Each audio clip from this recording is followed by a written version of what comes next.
RJD ने कहा कि माफी मांगनी चाहिए। किससे? दलितों का अपमान है जिस तरह की भाषा। मांझी जी क्या थे जिनके सीट पे वो नहीं गए, चिराग पासवान जी? तो मांझी जी क्या है? मांझी जी भी दलित हैं। उनकी बहू चुनाव लड़ रही थी और वहाँ पर आपने देखा कि किस तरीके से जो है आपको एक व्यक्ति वहाँ से गायब दिखाई दिए।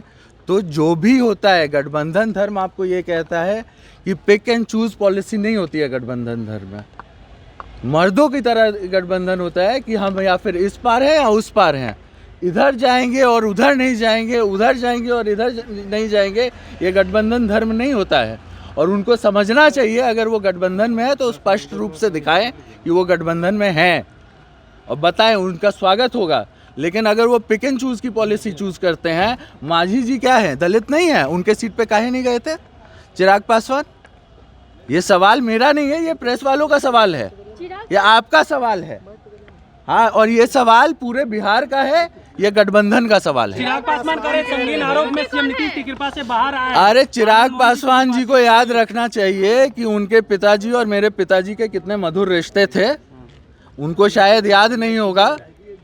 हाँ, उनको याद रखना चाहिए। और मेरे पिताजी ने एक सवाल किया था, एक ऐसा सवाल किया था जो गठबंधन में रहते हुए उन्होंने उचित समझा ये सवाल करना है।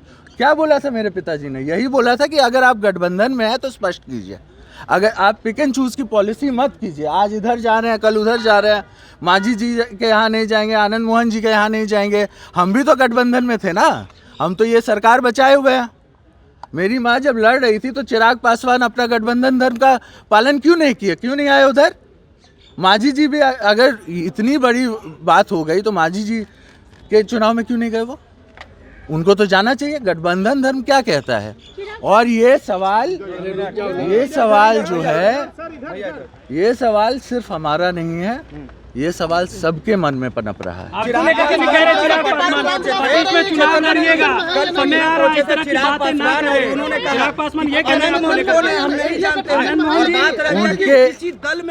उनके हाँ, तो ये तो इसका जवाब तो अभी हम दे ही ना दिए। नहीं, चेतनानंद सवाल ये आप पे भी उठा रहे, कह रहे 25 में आपको भी चुनाव लड़ना है। तो हम किसी के गिदर भपकी से नहीं डरते हैं, उनको भी चुनाव लड़ना होता है। वैसा जो जहाँ से वो चुनाव लड़ के आ रहे हैं, क्या हम कोई ऐसा नहीं है कि हम कोई मुर्दा कौम के नेता हैं। आनंद मोहन जी एक जिंदा कौम के नेता हैं, है ना। गिदर भपकी से हम लोग डरते नहीं हैं। आपने इस प्रश्न की शुरुआत जिस वाक्य से की, मैं बस उस वाक्य को स्पष्ट करना चाहता हूँ। वो गठबंधन के नेता हैं हमारे, कि मुझे नहीं पता, मैं सिर्फ जानना चाहता हूँ कि राजद से चुनाव लड़े थे तो क्या वो विधिवत तरीके से गठबंधन के साथी हैं, नहीं है, ये मुझे अभी तक पता नहीं है। अगर हैं तो गठबंधन के भीतर रहकर ये बातें उचित नहीं है। उनके गठबंधन के, हमारे गठबंधन के घटक दल का कोई उनकी पार्टी से नेता बोलेगा तो मैं जरूर जवाब दूंगा।